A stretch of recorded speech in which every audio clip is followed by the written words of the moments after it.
बच्चों, क्या आप जानते हैं जमीन किससे बनी होती है? लैंड, मिट्टी एंड वाटर और पानी से बनी होती है। प्यारे बच्चों, अब मैं आपको बताता हूँ वो जमीन पर कौन कौन सी चीजें हैं। अब मैं आपको उनके नाम बताता हूँ।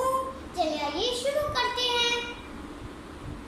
सबसे पहले बच्चों, पहाड़, पहाड़ के दरमियान का इलाका, समंदर, तालाब, दरिया, नदियां, जंगल और छोटे पहाड़।